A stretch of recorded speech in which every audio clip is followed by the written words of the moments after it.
수원에 있는 한 주택단지, 상당히 좁은 골목길 안으로 엄청난 크기의 대형 버스가 들어오더니 수십 명의 외국인 여성들이 줄지어 내리기 시작합니다. 각종 카메라와 자전거를 들고 내리는 그들은 갑자기 버스에서 내리다 말고 자기들끼리 다툼이 벌어진 듯 언성을 높이는데요. 그런데 바로 그 순간 버스 맞은편 주택에서 한 한국인 학생이 나오더니 이들에게 언짢은 목소리로 한마디를 건넵니다. 과연 외국인 방송국 직원들과 한국인 학생에게는 무슨 일이 있었던 것일까요? 안녕하세요. 저는 포르투갈의 스포츠 방송사 직원으로 근무하고 있는 엘르도라고 합니다. 저는 얼마 전 방송국 본사의 지시로 전혀 예상하지 않았던 한국의 수원이라는 도시로 출장을 발령받았는데요. 최근 포르투갈에서는 신기하게도 한국에서 만들어지는 콘텐츠들이 인기가 많아지게 되었고, 그래서 그런지 저희 방송국에서도 한국과 관련된 스포츠 편성 프로그램을 늘리라는 본사의 지침이 있었습니다. 그런데 어느 날 본사 기획 팀장님께서는 저희 촬영팀 전원이 방송국 최초로 한국 촬영을 담당하게 되었다는 청천벽력과도 같은 회의 내용을 전달하셨는데요. 아무런 촬영 주제도 정해지지 않았지만 방송국 내부에서는 이슈몰이에 급급했던 것인지 일단은 현장 촬영팀만이라도 한국으로 하루빨리 떠나기를 바라셨고, 저와 감독님을 포함한 총 20명의 인원은 강제로 한국으로 가게 되었죠. 한국에 대해 전혀 모르던 저는 어쩔 수 없는 팀장님의 지시로 한국에서 머무를 호텔 시설을 찾아보기 시작했고, 그 중에서도 매우 어렵게 조건에 맞는 곳을 찾아 약 2주 뒤 곧바로 한국으로 떠나게 되었습니다. 팀장님께서는 일단 한국으로 가서 촬영에 대해 생각해보자고 했고, 자신의 지인이 한국의 수원이라는 도시에 있다며 첫 번째 목적지는 일단 그곳으로 가자고 하시더군요. 그런데 약 3주 뒤 처음 도착한 한국의 공항에서 저희 촬영팀은 큰 실수를 저지르고 말았습니다. 제가 속한 현장팀은 현장에서의 촬영팀으로 근무하기에 상당히 많은 고가의 촬영 장비들을 필수적으로 챙겨야 하는데, 이를 담당하던 직원이 충격적이게도 포르투갈의 공항에서 실수로 다른 행선지를 향해 짐을 붙여버린 것이었고, 이러한 피해를 한국의 공항에 도착하고 알았다는 사실인데요. 1차 한국행 팀원이었던 저를 포함한 약 20명의 인원들과 감독님은 도저히 말이 나오지 않는 상황에 당황할 수밖에 없었고, 말 그대로 억대에 달하는 물건을 송두리째 날려버린 것이라 감독님께서는 두통을 호소하시더군요. 한국에서의 모든 입국 심사마저 빠르게 마친 상황이었기에 포르투갈로 돌아갈 수도 없는 노릇이었고, 그렇게 저와 감독님 그리고 약 20명의 인원들은 허무한 표정만을 지은 채 인천공항 입구에서 넋을 놓고 말았습니다.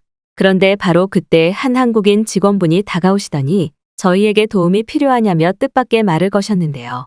평소 한국 콘텐츠의 그래픽 작업을 담당했던 팀원은 망연자실한 표정으로 저희의 장비를 분실해버린 사건을 한국인 승무원분에게 설명했지만 그 누구도 큰 기대는 하지 않았고, 오히려 한국인 직원분의 그런 오지랖이 피곤했습니다. 그런데 놀랍게도 한국인 직원분은 저희의 출발지였던 포르투갈 공항의 위치와 출발 날짜를 물어보시더니 약 3분 정도만 기다리면 짐의 행방을 알 수 있을 것 같다는 충격적인 말을 하셨는데요. 처음에는 지금 바쁜 사람을 불러놓고 장난을 치자는 건가라고 생각했지만 한국인 직원분의 표정을 보니 전혀 장난 같지는 않아 보였습니다. 하지만 한국도 아닌 포르투갈에서 이미 고가의 장비 대부분을 다른 비행기로 보내버린 상태였기에 저와 감독님은 도대체 뭘 어떻게 하겠다는 건지 직원분의 말이 이해가 되지 않았죠. 그런데 인천공항 직원분께서는 포르투갈의 공항에 마침 현장 근무를 하고 있는 한국 항공사의 직원이 있다면서 현재 저희의 짐이 어디에 있는지 알아냈고,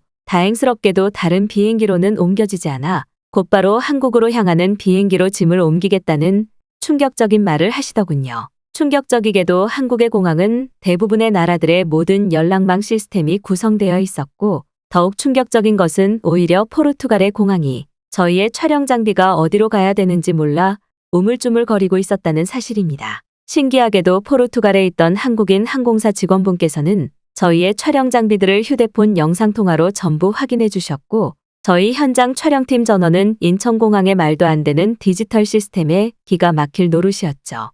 특히나 더욱 놀라웠던 사실은 인천공항에서의 매우 빠른 일처리 속도였습니다. 기본적으로 포르투갈에서는 단순한 행정처리 절차를 진행하더라도 무려 일주일 이상의 시간이 필요한데, 이곳 한국의 공항에서는 저희의 어려움을 확인하시자마자 단 1분도 되지 않는 시간 만에 저희 촬영팀의 장비를 찾아주셨던 것이죠. 한국인 승무원분께서는 현재 대부분의 해외 공항들에 한국인 직원들이 로테이션 근무를 하고 있는 상태라며 이러한 돌발 상황에 대처하기 위한 매뉴얼이 마련되어 있어 다른 나라보다는 신속히 대처할 수 있다고 하셨습니다. 감독님께서는 정말 이런 선진국의 나라는 처음 본다면서 지금의 믿기 어려운 상황을 핸드폰으로 녹화하기 시작했고, 이에 더해 한국인 승무원분의 인터뷰까지 딸 수 있게 되면서 한국의 말도 안 되는 이러한 쾌적하고도 대단한 공항 인프라 시스템을 전 세계에 알려야겠다며 감동을 받으신 듯 했습니다. 그런데 더욱 놀라운 사실은 포르투갈에서 한국으로 오는 바로 다음 비행기로 저희의 짐이 도착하기로 했다는 사실이며, 심지어 한국인 승무원분께서는 저희의 후발 대원들이 온다는 것을 알자 그때까지 안전하게 인천공항에 보관하고 있겠다며 생전 처음 보는 디지털 라커룸까지 사용할 수 있게 해주셨어요. 실제로 영국에서의 해외 촬영에서 이와 비슷한 사건이 있었는데, 그때는 영국의 공항 직원이 짐을 찾을 수 있는 인프라 시스템은 없다며 막무가내식으로 처리하라는 무책임한 대응 태도를 보였는데, 그것과는 완전히 상반되는 한국 인천공항의 말도 안 되는 인프라 시스템이었죠. 감독님께서는 인천공항 인프라 덕분에 수억 원에 달하는 촬영 장비를 지킬 수 있었다면서 한국이 이런 선진국인 줄 몰랐다고 하셨고, 이제부터는 한국에서 보이는 모든 것을 휴대폰 카메라로 녹화하겠다면서 한국이라는 나라 자체가 왜 인기가 많은지 알겠다고 하시더군요. 그렇게 한국인 승무원분에게 저희 후발대원의 전화번호를 전달해드린 뒤 저희 팀원 전체는 곧바로 감독님의 지인이 있는 수원이라는 도시로 출발했는데요. 그런데 매우 놀라운 사실은 공항에서 도시로 이동하는데 고작 버스만 타면 된다는 사실이었습니다. 한국의 지인분과 전화통화를 마친 감독님께서는 한국은 공항과 고속버스 터미널이 연결되어 있다면서 충격적인 말을 이어나가셨고, 저와 팀원들은 그 말을 믿을 수가 없었는데요. 실제로 다른 나라들에서 해외 촬영이 있었던 경우 이미 긴 비행시간으로 녹초가 되어 있었음에도 공항에서의 교통 인프라가 너무 부실해서 공항 바닥에서 노숙으로 잠을 자고 출발할 때도 많았는데, 한국에서는 이러한 어려움을 겪을 필요 자체가 없었습니다. 심지어 공항과 연결되어 있는 한국의 고속버스 터미널은 동시에 기차 터미널까지 같이 이용할 수 있는 시스템으로 만들어져 있었고, 난생 처음 보는 편리하고도 놀라운 교통 시스템에 감독님께서는 연신 감탄사를 뿜어내시며 촬영하기 바쁘셨죠. 1차적으로 공항과 연결되어 있는 버스 터미널에 탑승해야 했던 저희 촬영팀은 한국말이 가능한 팀원의 도움으로 버스표를 구매할 수 있었는데, 여기에서도 선진국 한국은 남달랐습니다. 제일 살기 좋은 나라라고 알려진 미국에서도 수십 명의 사람들이 한 번에 버스표를 뽑으면 오류가 발생해서 기계가 먹통이 되는데, 한국은 충격적이게도 키오스크 형태로 버스표를 편리하게 구매할 수 있었고, 구매 과정에서 그 어떠한 오류도 발생하지 않았기 때문인데요. 더욱 신기했던 것은 버스표를 결제하는데 현금이 전혀 필요가 없고 신용카드나 휴대폰으로도 전부 결제가 가능했다는 사실입니다. 모르시는 분들도 있겠지만 미국은 물론 대부분의 유럽권 나라들은 아직도 키오스크 내부에 현금 결제를 집어넣어서 편리한 키오스크의 존재 자체의 의미가 없는데, 한국은 여기에서도 다른 나라들과는 한 단계 차원이 다른 디지털 기술력을 보이고 있었습니다. 한국이라는 나라가 그저 평범하거나 포르투갈보다 조금 못 사는 나라일 거라고 생각했었지만, 실제 처음 겪어본 한국은 이런 디지털 인프라 시스템이 가능했다니라는 감탄사를 내뱉게 하는 국가였고, 버스에 탑승한 한국인들 대부분은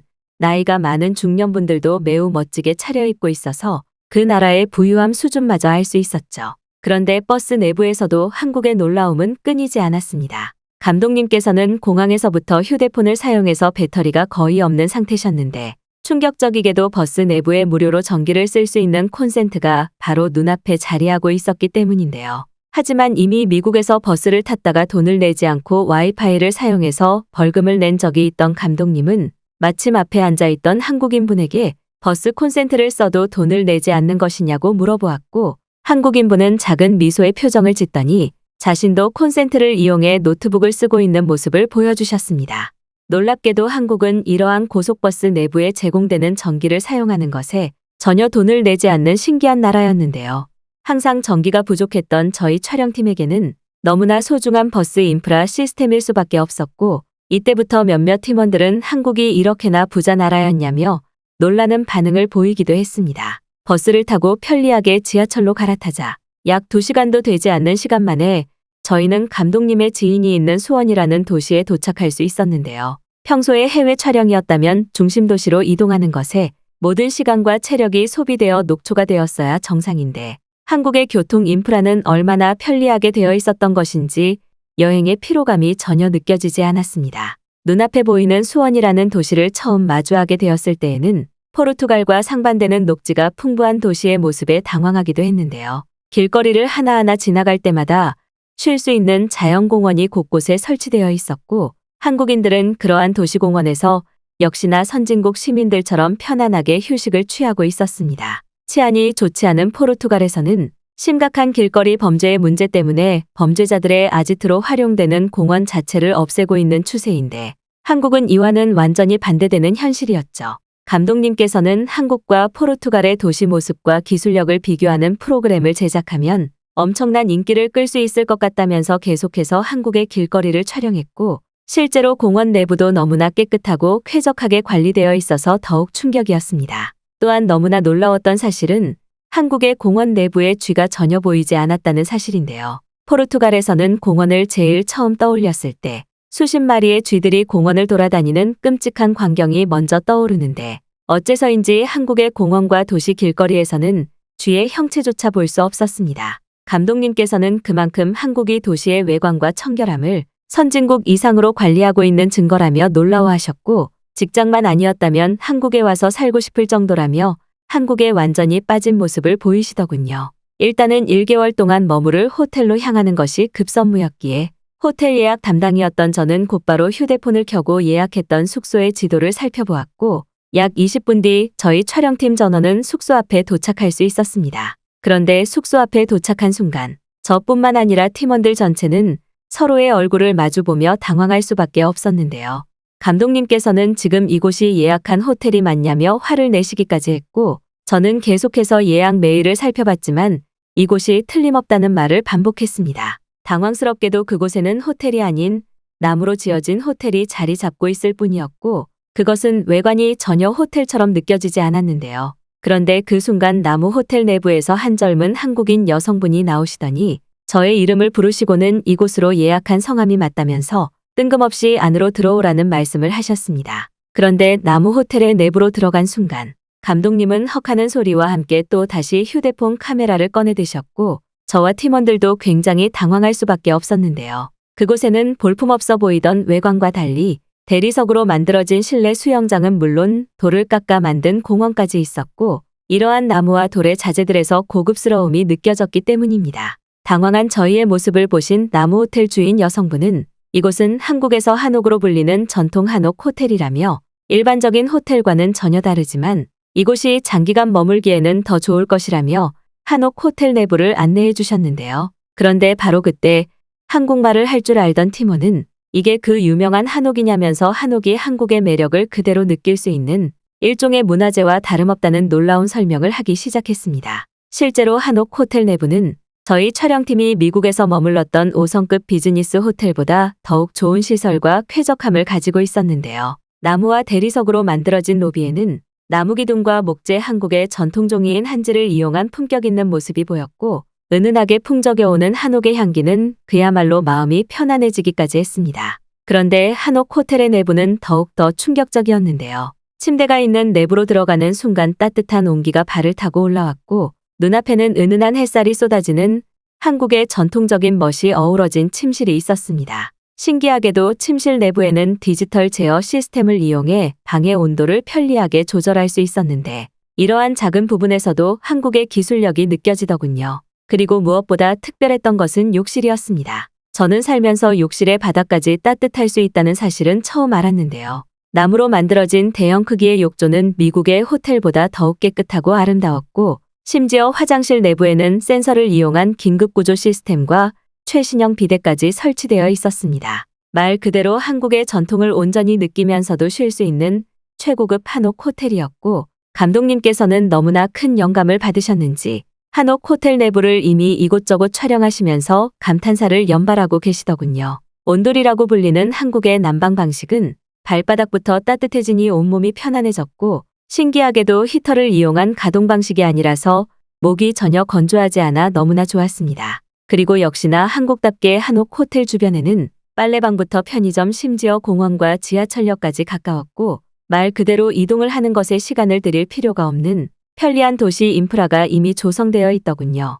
한국에 오기 전까지만 해도 촬영의 주제를 정하지 않았던 감독님께서는 한옥의 매력에 대한 촬영을 해보자면서 저와 팀원들을 설득하셨고, 그렇게 약 1개월의 기간 동안 저희 촬영팀은 한옥과 한강 그리고 수원이라는 도시를 계속해서 촬영했습니다. 포르투갈 방송국 본사에서도 처음에는 한국의 수도인 서울을 촬영 소재로 하는 것이 어떻겠냐고 했지만, 실제로 저희가 보내준 수원의 도시야경과 한옥 호텔을 보시더니 상당히 놀라워하는 반응을 보였는데요. 3차 편집본을 마무리해 포르투갈에서 방영한 저희 팀의 한국과 한옥에 대한 프로그램은 방송국 역사상 최고 시청률을 기록했고, 심지어 그날 이후 포르투갈 여행사에서는 선진국 한국으로 떠나는 여행 패키지가 인기를 끌 정도였습니다. 한국은 예상과 달리 너무나 살기 좋은 자연환경을 가지고 있었고, 이러한 자연경관 사이에서도 신용카드 하나로 모든 것을 이용할 수 있는 독보적인 인프라의 국가였죠. 무엇보다 이곳 한국에 대해 더욱 많은 사람들에게 알리고 싶은 목표가 있는 저희 촬영팀은